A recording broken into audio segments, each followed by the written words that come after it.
How many people, when your partner answered the question why they organize, they told some type of personal tidbit, maybe because that was the title of the session? Okay, sort of like equal tepid applause there. What were some of the other things people answered when asked why they organized? Anything else interesting? You can just yell out. Make change, generally. It's the right thing to do, values oriented. Anything else? It's fun. It's fun? It's fun sometimes? That's real. You can't do it on your own. Awareness raising. Awareness raising. What else? Building community. Building community. Recognizing the voices? Avoid. Did you say DNA? Yeah. I like that one. That's a good one. All right, great. Fantastic. So all of us, probably quite frequently, at the doors, on the phones, to our staff, to our fellow committee members and volunteer leaders, have to answer this question. Oftentimes, because we've been through different types of issue advocacy trainings, it can go one of two directions. And I'm hopeful that you have seen, I'm actually hopeful you haven't seen this happen, but we'll see. So one direction is that people will list out their resume when asked why I organized. Well, because I started doing this, and then I did this, and then I went and did this, and they don't dig into the nitty-gritty. The other thing that we often see, and I'm sure you all have seen this as well as you're training activists and volunteers, is that people will dig right into the issue, the specific policy points, and the policies that excite them, but not necessarily make it quite personal.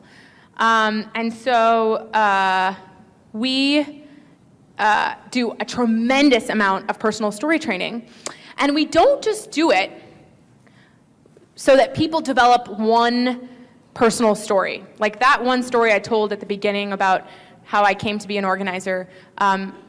It's taken me quite a few years to get to this point, but I've had to make that one of really like 15 or 16 different stories I'm able to pull up for different contexts and issues, as I'm sure you all have as well, in order to fit the context.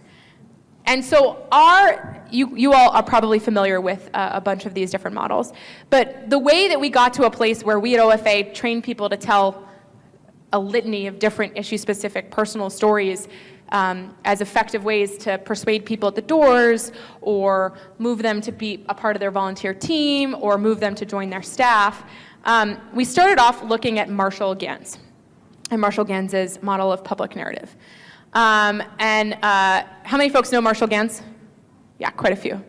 Amazing guy, professor at Harvard now, was a part of the United Farm Workers movement back in the 70s, worked with Cesar Chavez, Dolores Huerta, did incredible work, and now teaches a bunch of courses at the Kennedy School on public narrative, and does it internationally with lots of different groups as well. Our one critique, and this came from our grassroots activists as they were using this in an electoral context and again in an issue context. Our two critiques of the Marshall Ganz model were such. One is, the Marshall Ganz model trains you to tell this compelling personal narrative in 2 to 3 minutes. And our organizers found that that's too long at the doors or on the phones. I can get up in front of you guys and tell a 5-minute story because I got the stage for like 2 hours. But most people on the phones, they want to hear your 15-second or 30-second story. So we don't have long enough. It's also quite difficult to train. That quality control piece is really tough, because when you're doing deep personal story and you're teaching someone to tell one soulful story about why they're an organizer, some movements can get away with doing it, but for us, we had to scale really fast, and we still scale really fast. So having enough trainers, I'll come back to you in a second, having enough trainers that could do this high-level quality work was really tough for us to do, to help people find that one true story. So it wasn't that we discarded his model at all. He says you have to build a story with a compelling narrative arc and have a challenge, a choice, and an outcome. And certainly that is a fantastic model for any type of story, whether it's short or long, that you might have. But we sort of use that as one foundation and wove it with other things. Another model of personal story that we also kind kind of pulled our personal story model at OFA from, is from a gentleman named Paul Wellstone. How many people are familiar with Paul Wellstone? So Paul Wellstone was a former US Senator in Minnesota. And he was an incredible activist and advocate who kind of came up through the ranks, started as a community organizer, was a tremendous progressive leader in the DFL, which is the Minnesota Democratic Party, a very unique Democratic Party. And he was known for training and mentoring his staff and volunteers and really having incredible grassroots movements. And so in the United States, there's a training organization you may have heard of called Wellstone Academy. And they do fantastic trainings on strategic issue campaigns and campaign boot camps and campaign management and policy or running for office. And they also have their own model of personal story and one-on-ones. And it's different from Marshall Ganz's. So their model, while Marshall Ganz's is about, I'm entering into a one-on-one with this person across from me, and I'm trying to persuade them to become a member of my volunteer team through charismatic leadership, by telling them about me, and then asking them about them. What Paul Wellstone's model teaches us to do is bring yourself into it second. So in this model of one-on-one meetings and personal story sharing, you actually ask probing questions of the person across from you. Why did you decide to meet with me today to talk about electoral reform? Tell me a little bit about the community you're from. What do people there think about electoral reform? And then you keep actually digging past the initial issue into, someone over here said values earlier, and the goal of that one-on-one personal story interaction is flipped. Your goal is to actually get the personal story out of the person across from you and like shape it together. So what in your life made you care so much about justice and fairness? Where did that come from? And then they'll be like, well, people are oftentimes taken aback. And so that was another really fascinating model that we were really influenced by as we looked at how we wanted to teach personal story and one-on-one meetings. And then the last, anyone want to guess what model of organizing this stands for? Agitate. You could have said feel the burn, but agitation. So Sara El Amine, Fred Ross Jr., I think it was, said that organizing is running around lighting people on fire. Another way that people use personal story and one-on-one context, the one-on-one is like the base molecule of everything we do in any type of organizing, right? And personal story is, I'm actually not good at science, so I don't know what's inside a molecule. A cell? Are cells and molecules the same thing? Don't quote me on that. So the interesting thing about Sara El Amine's model and agitation is it's less about, I don't want to say it's less about because that sounds like a judgment statement. It's more about poking at someone, getting them to join you in this fight because we are pissed off together. And that's another way of pulling out someone's sort of personal experiences and integrating them into the work, which we found is really key for authentic leadership. So what we've tried to build in our personal story training model, and I'll give you guys a slice of this and I'll make you go through it in just a second, is really integrating all those different models and trying to train our organizers on all those different models so that they're able to pull from different approaches as it makes sense. And we often will call it the organizer tree, where we all have many different roots underneath us that you can't see. And there's many different ways that those roots are expressed above the surface. It's such a progressive analogy.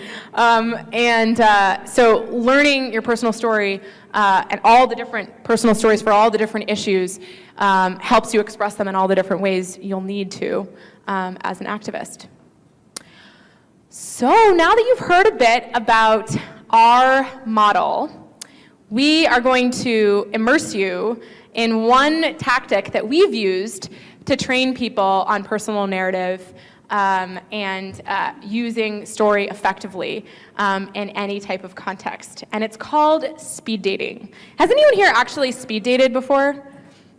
Oh wow, there's a couple women up front. That's very bold. You are bold. You're sitting up front and you are bold as well. I've always wanted to speed date, but I never have in real life. So we're going to do this crazy exercise called speed dating. And the basics of it are this. And then I'm going to make you get up and make a whole big circle and all that jazz.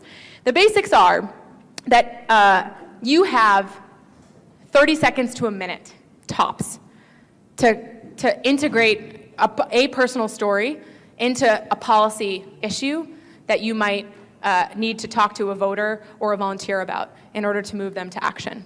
Really, it's not a very long time. At the same time, a coexisting challenge is that people care about a myriad of different things. And so as a great organizer, we all are faced with the challenge of having to have many different versions equally at hand of many different types of personal stories for why climate change is personal, or why, I don't know, yell at an issue that is other than electoral reform, because I've used that a couple times. That's income inequality, beautiful. Why income inequality is personal. And we'll go through, I'm gonna actually have a couple of you help me put together the list of issues that we use. So what we force activists and advocates to do, and organizers, is actually mess around with this and just speed date the living daylights out of it. So we're gonna do one set of directions at a time, and we're gonna split the room into two big circles. This front table is gonna go over here. This back table is going to go over here, and everyone else is on their own side. And you have the unique organizing opportunity and challenge of getting into two concentric circles.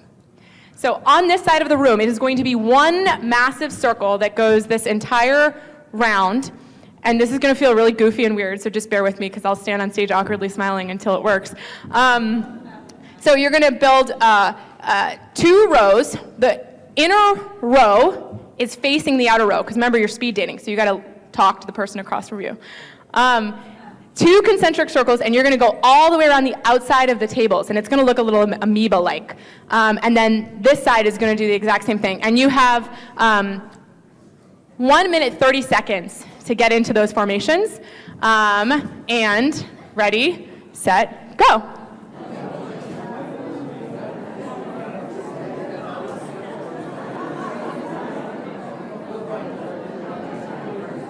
I'm actually going to grab you. You're going to be my partner. This is great. Embrace the chaos. All right. So, speed daters of Canada. I love it. So this is one instance where the people with the loudest voices actually should be the leaders. It worked out great. So give yourselves a round of applause. You got into concentric circles. And this is my partner here, whose name is? Matthew Green. Matthew Green, lovely. Thank you, Matthew Green, for being my partner here. And we are going to model one of these speed dating rounds, and then we're going to have you all do a speed dating round. And so in a cacophonous way, similar to how you got in your circles, I'd like people in the crowd to yell out some issues that matter to you. Childcare, drone,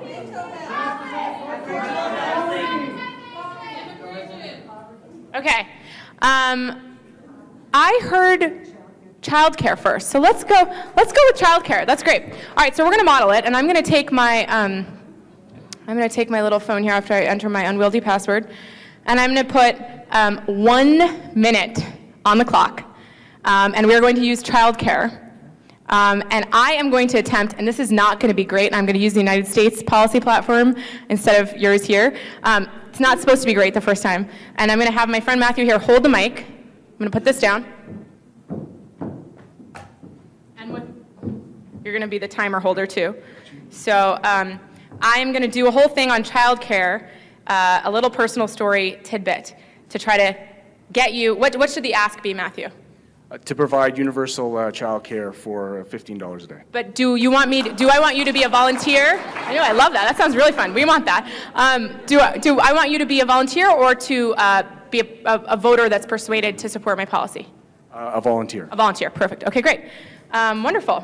So say start loudly when you start the 1 minute timer, and then cut me off really rudely. Okay, on your marks, get set, go. All right, thank you, Matthew, so much for hopping on the phone with me today. I heard that you're interested in childcare. Is that the case? Absolutely, yeah. I'm going to be having a child in May. Okay, wonderful. Well, I just want to tell you a little bit about why I am passionate and doing this volunteer campaign on childcare. I am the kid of eldest of 5 children, and my parents are small business owners, and they worked my entire time growing up full-time, and I was often the babysitter, probably before or legally appropriate for my 4 younger siblings. And now that I am a young woman who works full-time and my husband and I are thinking about having a child, we realize that childcare in the United States on average costs as much as rent every month. And we just can't afford in our current political system to have this be the case. So I want to hear a little bit more in a second about what's made you care so much about childcare and childcare reform. But I need you to come volunteer with us on this campaign. And I'm wondering, can you join us at 6 p.m. on Tuesday night for a phone bank and commit to stand alongside me to get this done? Absolutely. Yes, we can. That was 45 seconds. 45 seconds. 45 seconds. I mean, I've had some practice. All right, so it was okay. I thought it was okay. Matthew, I'd like you to give what were some pluses and deltas of that little quick story? Yeah, I mean, it was great. You were very succinct. You gave me an expectation in terms of what you needed for an ask. You were very clear about that, but you drew me in. You made me think about your family. You made me think about you as a small child growing up, raising your brothers and sisters while your parents are working and trying to, do what's best for their family. So you packaged it all well, and in 45 seconds, had me on a phone bank. All right, and what did I end with? The call to action. Call to action, right? Yeah, I can. You're like the call to action. Yes. All right, fantastic. So now we're going to put you on the spot, and this is going to be fun too. And we're going to take another issue that I heard. Poverty? How do you feel about poverty? Yeah, absolutely. I come from Hamilton, so we have some of the highest child poverty rates in the country. All right, let's do this. So I'm going to be your timer. And it is strange being chipper about poverty. I'm going to tone it down for a second.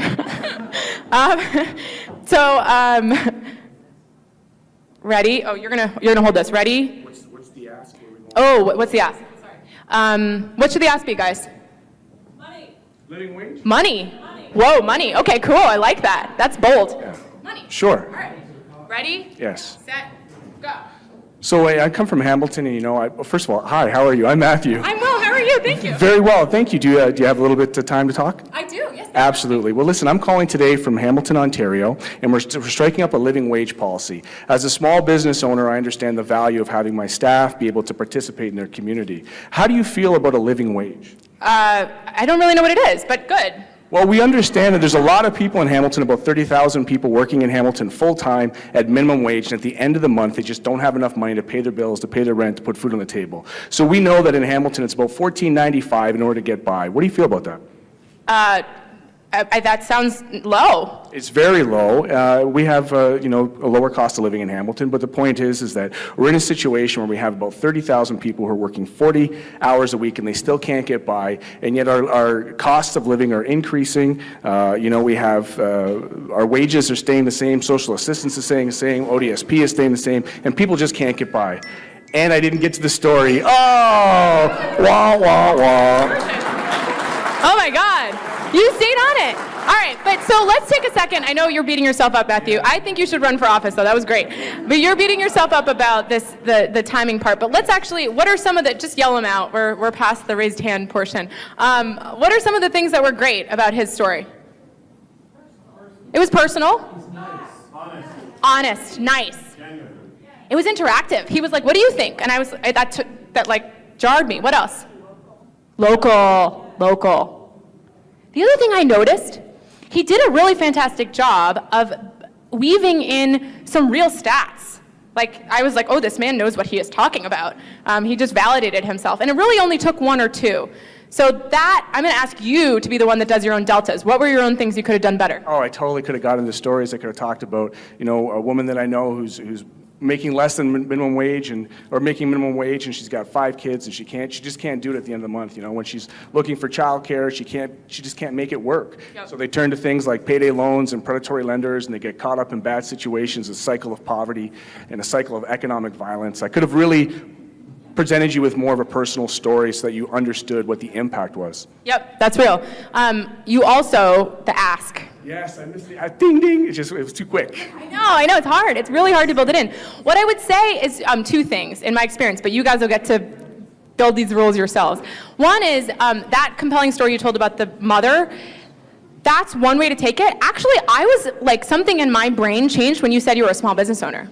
That was almost, I wanted you to go one step further with that, but that was almost enough of validation and personal story on this. Like maybe you could talk about an employee or a policy that you've had to implement. But that could have been a really short part of it, and then you leave longer for that ask portion, which is really important. Absolutely. All right. You're right. You've done this before. All right, cool.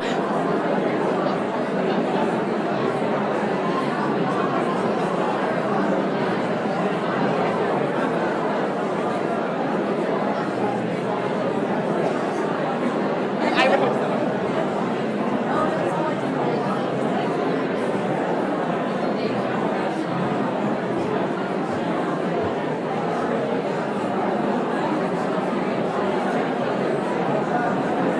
10 seconds.